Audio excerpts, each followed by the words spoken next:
इस तरह ਦੀਆਂ परिस्थितियां बनन तो गुरेज करना चाहिए सी, रोकना चाहिए सी। परिस्थितियां बननियां नहीं सी चाहिए कि सरकार नूं ये काम करन दी जिहड़ी है वो लोड़ पई। ये 1925 जिहड़ा गुरुद्वारा एक्ट है ਉਹਦਾ मजाक बना के रख दिता गया। विरसा सिंह बलटोए ने अपनी एक वॉल के उत्ते पाया कि जथेदार ਲਈ कथावाचक ग्रंथी या मतलब रागी होना या विद्वान होना कोई बहुता जरूरी नहीं है। जथेदार नूं दलेर होना चाहिए, जथेदार नूं हिम्मत वाला होना चाहिए। तो मैनूं लगता है कि इस वक्त विरसा सिंह बलटोए च दलेरी हिम्मत बहुत ज़्यादा है। तो मैं श्रोमणी कमेटी नूं कहूँगा कि वो श्री अकाल तख्त साहब की बतौर जथेदार सेवा जी है वो विरसा सिंह बलटोए नूं दे दे, तो ताकि जोड़ा कोई उन्होंने करवाना है करा लैन। तो पहला तो मैं मानयोग सिंह साहब ज्ञानी रघबीर सिंह जी जिन्हों ने तख्त श्री केसगढ़ साहब रहंदे हैं बड़ा प्यार बख्शिया, अज उन्होंने श्री अकाल तख्त साहब विखे बतौर जथेदार सेवा सौंपी गई है। तो मैं उन्होंने बहुत बहुत बहुत बहुत इस सेवा लिए बधाई दिना और अकाल पुरख अगे अरदास करना कि उन्होंने ते मेहर भरिया हथ रखण और इस तरह ही निरभैता निडरता दे नाल परमेश्वर श्री अकाल तख्त साहब जी के बतौर सेवा वजों सेवादार वजों उन्होंने पासों सेवावां लैंदे रहन। मैं पौने 5 साल तख्त श्री दमदमा साहब जी के जथेदार के नाल बतौर एक्टिंग जथेदार श्री अकाल तख्त साहब सेवावां निभाईआं ने। मैनूं इस गल की खुशी है कि श्री गुरु हरगोबिंद साहब सच्चे पातशाह ने त्रुट के मेरे ते मेहर भरिया हथ रख के मेरे पासों सेवा लई है। जिन्नी की सेवा उन्होंने लई है मैं की है और उन्होंने मैनू निरभैता बख्शी है, निरपक्षता बख्शी है और मैं अपनी जिहड़ी सेवा है वो निरभैता ते निरपक्षता दे नाल जिहड़ी है वो की है। इस गल की मैनू खुशी है और मैं गुरु हरगोबिंद साहब सच्चे पातशाह जी का अकाल पुरख का इस गलों मैं बहुत बहुत बहुत बहुत धन्नवाद करदा कि उन्होंने अपने इस सेवक की पौने 5 साल दौरान पत रखी है ਤੇ ਅੱਗੇ ਨੂੰ ਵੀ ਅਕਾਲ ਪੁਰਖ ਪਤ ਰੱਖੇਗਾ ਇੱਜ਼ਤ ਸਿੰਘ ਸਾਹਿਬ ਸਵੈ ਇੱਛਾ ਨਾਲ ਤੁਸੀਂ ਸੇਵਾ ਛੱਡੀ ਸੀ ਜਾਂ ਵਾਪਸ ਲਈ ਗਈ ਹੈ ਜੀ? ਦੇਖੋ ਗੱਲ ਇਹ ਹੈ ਵੀ 2 ਤਖਤਾਂ ਦੀ ਸੇਵਾ ਸੀ ਮੇਰੇ ਕੋਲੇ, ਤਖਤ ਸ਼੍ਰੀ ਦਮਦਮਾ ਸਾਹਿਬ ਦੀ। ਤੇ ਮੈਂ ਜਦੋਂ ਆਸਟ੍ਰੇਲੀਆ ਗਿਆ ਤੇ ਮੈਂ ਉਸ ਵਕਤ ਜਿਹੜੇ ਸਾਡੇ ਚੀਫ ਸੈਕਟਰੀ ਆ ਉਹਨਾਂ ਨੂੰ ਬੁਲਾ ਕੇ ਕਹਿ ਦਿੱਤਾ ਸੀ ਕਿ ਮੈਂ ਜਿਹੜਾ ਹੁਣ ਸੇਵਾ ਤੋਂ ਮੁਕਤ ਹੋਣਾ ਚਾਹੁੰਦਾ। ਜੇ ਸ਼੍ਰੋਮਣੀ ਗੁਰਦੁਆਰਾ ਪ੍ਰਬੰਧਕ ਕਮੇਟੀ ਚਾਹੁੰਦੀ ਹੈ ਤੇ ਮੇਰੇ ਤੋਂ ਦੋਵੇਂ ਤਖਤਾਂ ਦੀ ਸੇਵਾ ਜਿਹੜੀ ਹੈ ਉਹ ਲੈ ਕੇ ਕਿਸੇ ਯੋਗ ਗੁਰਸਿੱਖ ਨੂੰ ਸੌਂਪ ਸਕਦੀ ਹੈ। ਬਹੁਤ ਸਾਰੇ ਸਵਾਲ ਉੱਠਦੇ ਨੇ ਰਾਗਵ ਕਰਕੇ ਵੀ ਹੋਇਆ ਜੀ, ਇਹਦੇ ਬਾਰੇ ਤੁਸੀਂ ਨਹੀਂ ਇਹਦੇ ਕਰਕੇ ਕੋਈ ਐਸੀ ਗੱਲ ਨਹੀਂ ਹੈ, ਨਾ ਹੀ ਕੋਈ ਵੱਡਾ ਇਸ਼ੂ ਸੀ।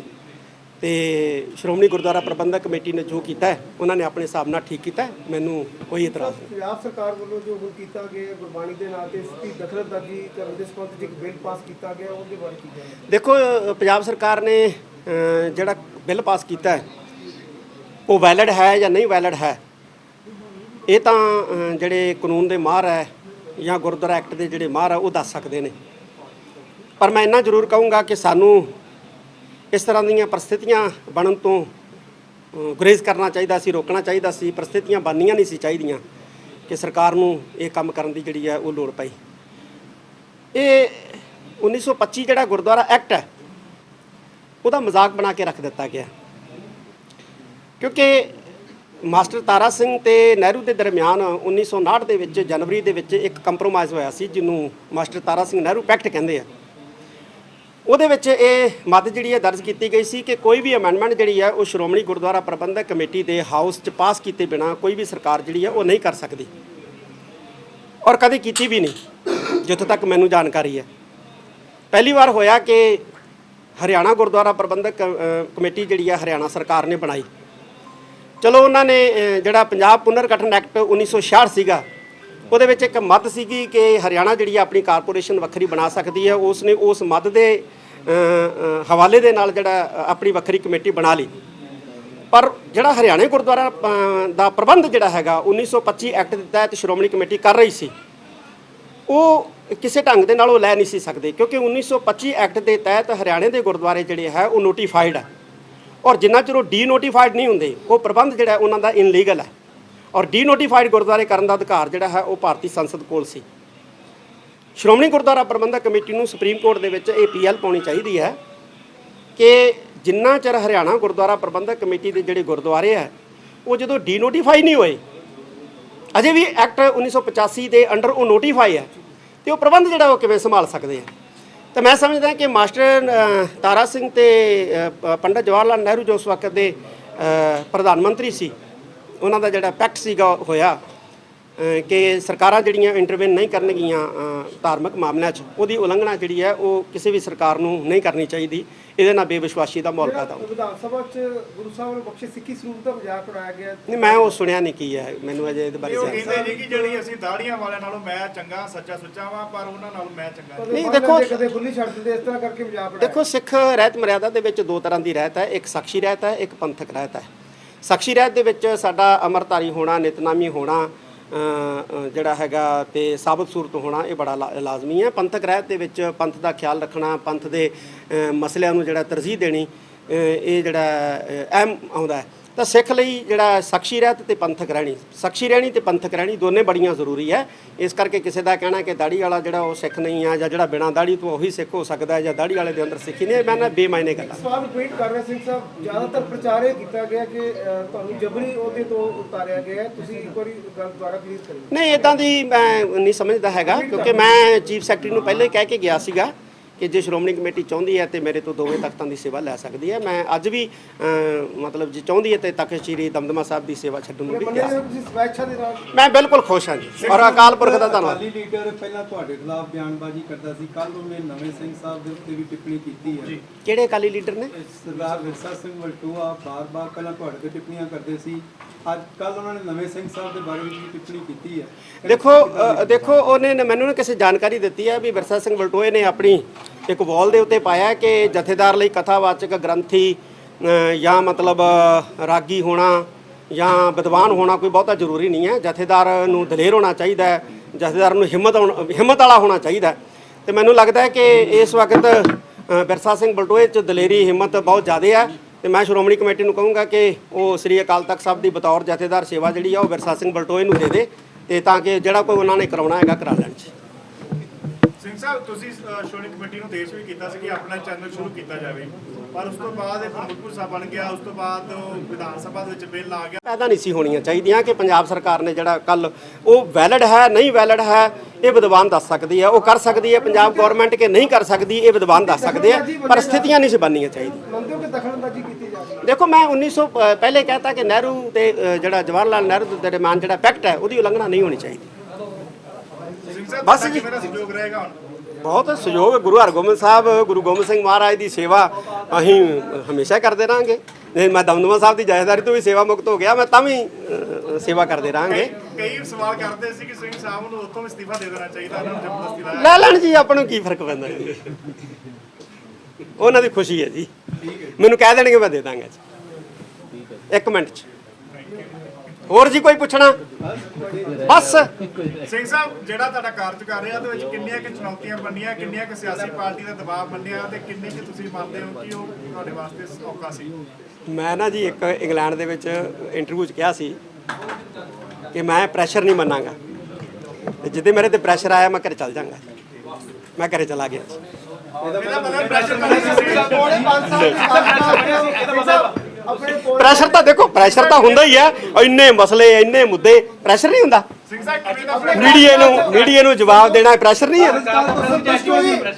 ਆਪਣੇ ਕਾਰਜਕਾਲ ਤੋਂ ਸੰਤੁਸ਼ਟ ਹੋ? ਕਿਵੇਂ? ਬਿਲਕੁਲ 100%, 101%। ਔਰ ਸ਼੍ਰੋਮਣੀ ਗੁਰਦੁਆਰਾ ਪ੍ਰਬੰਧਕ ਕਮੇਟੀ ਦਾ ਮੈਂ ਧੰਨਵਾਦ ਕਰੂੰ। ਦੇਖੋ, ਮੈਂ ਆਪਣੀ ਜਿਹੜੀ ਐਜੂਕੇਸ਼ਨ ਹੈ ਉਹ ਸ਼੍ਰੋਮਣੀ ਗੁਰਦੁਆਰਾ ਪ੍ਰਬੰਧਕ ਕਮੇਟੀ ਦੇ ਪ੍ਰਬੰਧ ਅਧੀਨ ਵਿਦਿਆਲਿਆ 'ਚੋਂ ਕੀਤੀ ਹੈ। ਗਿਆਨੀ ਮੇਵਾ ਸਿੰਘ ਜੀ ਭਿੰਡਰਾਲੇ ਨਾਲ ਰਹਿ ਕੇ ਮੈਂ ਉਹਨਾਂ ਤੋਂ ਵੀ ਵਿੱਦਿਆ ਹਾਸਲ ਕੀਤੀ ਹੈ, ਔਰ ਪੰਜਾਬੀ ਯੂਨੀਵਰਸਿਟੀ ਪਟਿਆਲਾ ਤੋਂ ਵੀ ਮੈਂ ਵਿੱਦਿਆ ਹਾਸਲ ਕੀਤੀ ਹੈ। ਸਾਨੂੰ ਇੱਕ ਗੱਲ ਸਿਖਾਈ ਗਈ ਹੈ, ਕਿਉਂਕਿ ਅਸੀਂ ਕਿਸੇ ਡੇਰੇ ਤੋਂ ਨਹੀਂ ਪੜ੍ਹੇ ਹਾਂ, ਅਸੀਂ ਸ਼੍ਰੋਮਣੀ ਕਮੇਟੀ ਦੇ ਪ੍ਰਬੰਧ ਅਧੀਨ ਵਿਦਿਆਲਿਆ 'ਚੋਂ ਪੜ੍ਹੇ ਹਾਂ। ਸਾਨੂੰ ਇੱਕ ਗੱਲ ਸਿਖਾਈ ਗਈ ਹੈ ਕਿ ਸਾਡੀਆਂ ਸੰਸਥਾਵਾਂ ਜਿਹੜੀਆਂ ਸਰਮੌਰ ਹੈ, ਅੱਜ ਵੀ ਸਰਮੌਰ ਹੈ, ਮੈਂ ਨਾ ਆਊਂਗਾ ਤਾਂ ਵੀ ਸਰਮੌਰ ਹੈ। ਇਹ ਠੀਕ ਹੈ ਕਿ ਸੰਸਥਾਵਾਂ 'ਤੇ ਬੈਠੇ ਵਿਅਕਤੀ ਜਿਹੜੇ ਆ ਕਈ ਵਾਰੀ ਜੇ ਕੋਈ ਇਸ ਤਰ੍ਹਾਂ ਦੀ ਗੱਲ ਕਰਦੇ ਆ ਤੇ ਤੁਹਾਨੂੰ ਉਹਨਾਂ ਦੀ ਜੇ ਆਲੋਚਨਾ ਵੀ ਕਰਨੀ ਪੈਂਦੀ ਹੈ ਤੇ ਇਸ ਢੰਗ ਦੇ ਨਾਲ ਕਰੋ ਕਿ ਸੰਸਥਾ ਦੀ ਛਵੀ ਨੂੰ ਕੋਈ ਨੁਕਸਾਨ ਨਾ ਪਹੁੰਚੇ, ਕਿਉਂਕਿ ਸਾਡੇ ਵਾਸਤੇ ਸ਼੍ਰੋਮਣੀ ਗੁਰਦੁਆਰਾ ਪ੍ਰਬੰਧਕ ਕਮੇਟੀ ਮਹਾਨ ਸੰਸਥਾ ਹੈ, ਮਹਾਨ ਰਹੇਗੀ, ਮਹਾਨ ਰਹਿਣੀ ਹੈ ਔਰ ਅੰਤਲੇ ਸਵਾਸ ਤੱਕ ਰਹੂਗੀ। ਇਹਦੀ ਛਵੀ ਨੂੰ ਨੁਕਸਾਨ ਪਹੁੰਚਾਉਣ ਵਾਸਤੇ ਅਸੀਂ ਕੋਈ ਗੱਲ ਨਹੀਂ ਜਿਹੜਾ ਉਹ ਕਰ ਸਕਦੇ, ਨਾ ਕੰਮ ਕਰ ਸਕਦੇ ਹਾਂ ਨਾ ਗੱਲ ਕਰ ਸਕਦੇ ਹਾਂ। ਹਾਂ, ਵਿਅਕਤੀ ਬੈਠੇ ਹੈ, ਜੇ ਕੋਈ ਕਮੀ ਪੇਸ਼ੀ ਹੁੰਦੀ ਹੈ, ਵਿਅਕਤੀਆਂ ਦੀ ਆਲੋਚਨਾ ਜ਼ਰੂਰ ਹੁੰਦੀ ਹੈ, ਹੋਣੀ ਵੀ ਚਾਹੀਦੀ ਹੈ, ਪਰ ਇਸ ਢੰਗ ਨਾਲ ਤੁਹਾਡੇ ਸ਼ਬਦ ਇਸ ਤਰ੍ਹਾਂ ਦੇ ਹੋਣੇ ਚਾਹੀਦੇ ਨੇ ਕਿ ਆਲੋਚਨਾ ਕਰਦੇ ਵਕਤ ਜਿਸ ਪਦਵੀ ਤੇ ਉਹ ਬੈਠਾ ਹੈ ਉਸ ਪਦਵੀ ਦੀ ਛਵੀ ਨੂੰ ਨੁਕਸਾਨ ਨਹੀਂ ਪਹੁੰਚਣਾ ਚਾਹੀਦਾ। ਸਿੰਘ ਸਾਹਿਬ ਅੱਜ ਲੱਗ ਰਿਹਾ ਜਿਵੇਂ ਹਰਿਆਣਾ ਵਾਂਗ ਪੰਜਾਬ ਸਰਕਾਰ ਵੀ ਸ਼੍ਰੋਮਣੀ ਕਮੇਟੀ ਤੇ ਕਬਜ਼ਾ ਕਰਨਾ ਚਾਹੁੰਦੀ ਹੈ। ਦੇਖੋ ਜੀ, ਇਹ ਤਾਂ ਸਾਨੂੰ ਸੋਚਣਾ ਚਾਹੀਦਾ ਹੈ ਕਿ ਇਹ ਪ੍ਰਸਥਿਤੀਆਂ ਕਿਉਂ ਹੋ ਗਈਆਂ ਕਿ ਸਰਕਾਰਾਂ ਜਿਹੜੀਆਂ ਸੰਸਥਾਵਾਂ ਦੇ ਉੱਤੇ ਕਬਜ਼ੇ ਕਰਨ ਲੱਗ ਗਈਆਂ। ਸਿੰਘ ਸਾਹਿਬ ਇੱਕ ਆਖਰੀ ਕੁਐਸਚਨ ਆ, ਇੱਕ ਸ਼੍ਰੋਮਣੀ ਕਮੇਟੀ ਮੈਂਬਰ ਨੇ ਸਿੱਖ ਰਹਿਤ ਮਰਿਆਦਾ ਦੇ ਉੱਤੇ ਟਿੱਪਣੀ ਕਰਦਿਆਂ ਕਿਹਾ ਵਾ ਕਿ ਇਹ ਤਾਂ ਇੱਕ ਖਰੜਾ ਆ। ਆ ਦੇਖੋ ਜੀ, ਇੱਕ ਮੈਂਬਰ ਦੇ ਕਹਿਣ ਦੇ ਨਾਲ ਕੋਈ ਜਿਹੜੀ ਸਿੱਖ ਰਹਿਤ ਮਰਿਆਦਾ ਜਿਹੜੀ ਆ ਉਹ ਧੁੰਦਲੀ ਨਹੀਂ ਹੋ ਜਾਣੀ।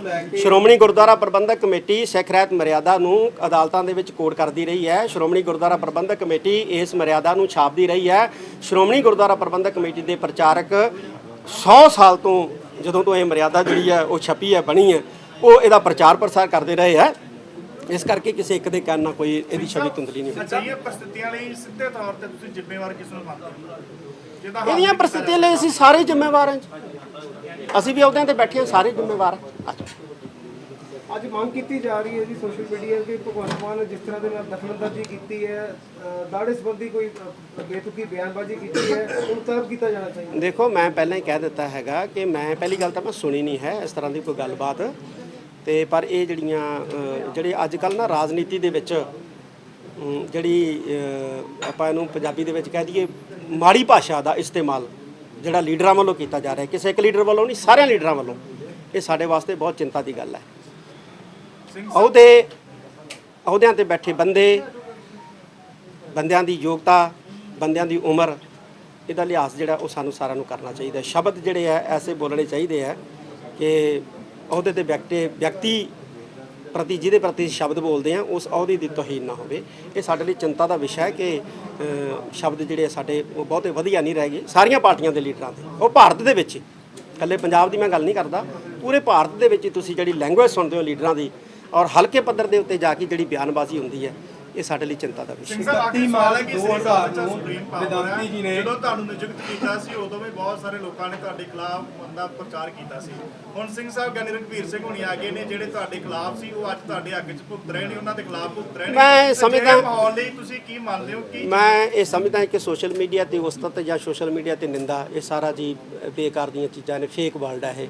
ਨਾ ਇਹਦੀ ਉਸਤਤ ਤੇ ਬਹੁਤੀ ਖੁਸ਼ ਹੋਣ ਦੀ ਲੋੜ ਹੈ, ਨਾ ਇਹਦੇ ਸੋਸ਼ਲ ਮੀਡੀਆ ਤੇ ਨਿੰਦਾ ਨਾਲ ਦੁਖੀ ਹੋਣ ਦੀ ਲੋੜ ਹੈ ਜੀ। ਮਾੜਾ ਵਰਤਾਰਾ ਹੈ। 31 ਮਾਰਚ 2000 ਨੂੰ ਜਥੇਦਾਰ ਅਕਾਲ ਤਖਤ ਗਿਆਨੀ ਜੋਗਿੰਦਰ ਸਿੰਘ ਵਿਦਾਂਤੀ ਨੇ ਸ਼੍ਰੋਮਣੀ ਕਮੇਟੀ ਨੂੰ ਚਿੱਠੀ ਲਿਖੀ ਸੀ ਕਿ ਤਖਤਾਂ ਦੇ ਜਥੇਦਾਰ ਦੀ ਨਿਯੁਕਤੀ, ਸੇਵਾ ਮੁਕਤੀ, ਕਾਰਜ ਖੇਤਰ, ਅਧਿਕਾਰ ਖੇਤਰ ਤੈਅ ਕੀਤਾ ਜਾਵੇ। ਅੱਜ 23 ਸਾਲ ਬੀਤ ਗਏ ਨੇ। ਉਹ ਅਸੀਂ ਵੀ 2 ਵਾਰ ਰਿਮਾਈਂਡਰ ਭੇਜਿਆ ਜੀ। ਉਸ ਤੋਂ ਇਲਾਵਾ ਪਿਛਲੇ ਦਿਨਾਂ 'ਚ ਧਾਮੀ ਸਾਹਿਬ ਨੇ ਵੀ ਕਿਹਾ ਸੀ ਕਿ ਜਥੇਦਾਰ ਸਾਹਿਬ ਦੀ ਨਿਯੁਕਤੀ ਤੇ ਸੇਵਾ ਮੁਕਤੀ ਨੂੰ ਸਿਸਟਮ ਵਿੱਚ ਲਿਆਉਣ ਵਾਸਤੇ ਇੱਕ ਸਬ ਕਮੇਟੀ ਦਾ ਗਠਨ ਕਰਨ ਜਾ ਰਹੇ ਹਾਂ। ਉਸ ਤੋਂ ਪਹਿਲਾਂ ਹੀ ਜਥੇਦਾਰ ਦੀ ਜਿਹੜੀ ਹੈਗੀ ਆ ਮੁਕਤੀ ਹੋ, ਸੇਵਾ ਮੁਕਤੀ ਹੋ ਜਾਂਦੀ ਹੈ ਤੇ ਨਵੇਂ ਜਥੇਦਾਰ ਦੀ ਨਿਯੁਕਤੀ ਹੋ ਅਸੀਂ ਵੀ 2 ਵਾਰ ਰਿਮਾਈਂਡਰ ਸ਼੍ਰੋਮਣੀ ਕਮੇਟੀ ਨੂੰ ਭੇਜਿਆ। ਸੇਵਾ ਮੁਕਤੀ ਦੇ ਔਰ ਸੇਵਾ ਨਿਯੁਕਤੀ ਦੇ ਨਿਯਮ ਜਿਹੜੇ ਆ ਉਹ ਬਣਨੇ ਚਾਹੀਦੇ ਆ ਔਰ ਪੰਥ ਵੀ ਮੰਗ ਕਰਦਾ। ਸਿੰਘ ਸਾਹਿਬ, ਜਿਸ ਤਰ੍ਹਾਂ ਐਜੀਪੀਸੀ ਪ੍ਰਧਾਨ ਨੂੰ ਕਿਹਾ ਗਿਆ ਕਿ ਉਹਨਾਂ ਨੇ ਇੱਛਾ ਆਪ ਜਤਾਈ ਸੀ ਕਿ ਮੈਂ ਇੱਕ ਸਵਾਲ ਦਾ ਜਵਾਬ ਬਾਰ-ਬਾਰ ਮੈਂ ਦੇ ਦਿੱਤਾ ਜੀ ਇਹਦਾ। ਹੋਰ ਕੋਈ ਸਵਾਲ ਕਰੋ, ਨਵਾਂ ਸਵਾਲ ਕਰੋ। ਤੁਸੀਂ ਦੱਸ ਦਿਓ ਉਹਨਾਂ ਨੂੰ, ਇਹਨਾਂ ਨੂੰ ਚਲੋ ਕੋਈ ਗੱਲ ਨਹੀਂ। ਹਾਂ ਚਲੋ, ਹੋਰ ਸਵਾਲ ਕਰੋ ਜੀ ਕੋਈ। ਬਸ ਜੀ, ਹੋਰ ਕੋਈ ਪੁੱਛਣਾ ਪੁੱਛ ਲਓ। ਸਿੰਘ ਸਾਹਿਬ, ਕੀ ਲੱਗਦਾ ਕਿ ਜਿਹੜੇ ਉਹਦੇ ਨੇ ਸਤਿਕਾਰਯੋਗ ਹੋਵੇ, ਇਹਨਾਂ ਕੋਲ ਰਾਜਨੀਤੀ ਭਾਰੀ ਨਹੀਂ? ਰਾਜਨੀਤੀ ਭਾਰੀ ਨਹੀਂ ਹੋਣੀ ਚਾਹੀਦੀ, ਧਰਮ ਭਾਰਾ ਹੋਣਾ ਚਾਹੀਦਾ। ਚਾਹੀਦੀ ਹੈਗੀ ਕਿ ਧਰਮ ਭਾਰਾ ਹੋਣਾ ਚਾਹੀਦਾ। ਧਰਮ ਭਾਰੂ ਹੋਣਾ ਚਾਹੀਦਾ, ਰਾਜਨੀਤੀ ਭਾਰੂ ਨਹੀਂ ਹੋਣੀ ਚਾਹੀਦੀ। ਮੈਂ ਪਹਿਲਾਂ ਕਹਿ ਦਿੱਤਾ ਕਿ ਮੈਂ ਕਿਹਾ ਸੀ ਕਿ ਜਦੋਂ ਮੇਰੇ ਤੇ ਡਿੱਗਣ ਲੱਗੀ ਮੈਂ ਘਰ ਚੱਲ ਜਾਊਂਗਾ। ਮੈਂ ਚਲਾ ਗਿਆ ਘਰ। ਲੱਗਦਾ ਕਿ ਰਾਜਨੀਤੀ ਹਾਵੀ ਹੈ। ਹੁਣ ਮੈਂ ਬਹੁਤ ਸਕੂਨ ਨਾਲ ਸੌਂ ਰਿਹਾ ਔਰ ਆਪਦਾ ਸਿਮਰਨ ਭਜਨ ਨਿਤਨੇਮ ਜਿਹੜਾ ਕਿ ਜਿੰਨਾ ਹੋਣਾ ਚਾਹੀਦਾ ਸੀ ਇਸ ਪੋਸਟ ਤੇ ਬੈਠਿਆਂ, ਲੇਕਿਨ ਹੋ ਨਹੀਂ ਸੀ ਪਾ ਰਿਹਾ, ਉਹ ਹੁਣ ਮੈਂ ਕਰ ਰਿਹਾ। ਰਿਲੈਕਸ ਫੀਲ ਕਰ ਚਲੋ ਠੀਕ ਹੈ ਜੀ। ਔਰ ਮੈਂ ਸਿੰਘ ਸਾਹਿਬ ਗਿਆਨੀ ਰਘਬੀਰ ਸਿੰਘ ਜੀ ਦੇ ਹਮੇਸ਼ਾ ਨਾਲ ਰਹੂੰਗਾ ਜੀ। ਮੈਂ ਉਹ ਮੇਰੇ ਮਿੱਤਰ ਨੇ, ਮੈਂ ਸਾਥ ਪੂਰਾ ਸਹਿਯੋਗ ਰਹੂਗਾ। ਚਲੋ ਕਾਕੇ ਕਰੋ ਬੰਦ, ਲੈ ਜਾਓ। ਹੱਦਾਂ ਤੋਂ ਪਰੇ ਜਾ ਕੇ ਸਹਿਯੋਗ ਰਹੂਗਾ ਜੀ, ਆਪਦੀ ਲਿਮਿਟੇਸ਼ਨ ਤੋਂ ਪਰੇ ਜਾ ਕੇ ਸਹਿਯੋਗ ਰਹੂਗਾ। ਹੋਰ ਜੀ ਕੋਈ ਪੁੱਛਣਾ? ਕਿੰਨਾ ਫ੍ਰੀ ਅੱਜ ਫੀਲ ਕਰਦੇ? ਮੈਂ ਦੱਸਦਾ ਜੀ, ਮੈਂ ਵਧੀਆ ਜੀ।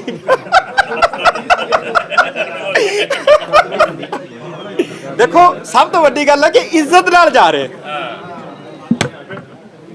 ਵੈਸੇ ਪਿਛਲੇ ਤਕਰੀਬਨ ਚਲੋ ਬਹਿ ਜਾਓ। 40 ਸਾਲ ਦੇ ਇਤਿਹਾਸ 'ਚ ਪਹਿਲਾ ਜਥੇਦਾਰ ਹੋ ਗਿਆ ਇੱਜ਼ਤ ਨਾਲ ਗਿਆ। ਨਹੀਂ, ਮੈਨੂੰ ਇਹਦੇ ਬਾਰੇ ਪਤਾ ਨਹੀਂ ਜੀ। ਮੈਂ ਕਿਸੇ ਨੇ ਮੈਂ ਨਹੀਂ ਕਹਿ ਸਕਦਾ ਕਿ ਪਹਿਲੇ ਬੇਇੱਜ਼ਤ ਹੋ ਕੇ ਗਏ ਆ। ਮੈਂ ਇਹ ਸ਼ਬਦ ਨਹੀਂ ਬੋਲ ਸਕਦਾ ਕਿਉਂਕਿ ਮੈਂ ਆਓ। ਸਿੰਘ ਸਾਹਿਬ ਕਿਉਂ ਡਰਦੇ ਹੋ? ਦੂਰੀਆਂ ਖਤਮ ਕਰ ਦਿਓ। ਦਿੱਲੀ ਨਾਲ ਤਾਂ ਸਾਡੀ ਜਾਰੀ ਹੈ।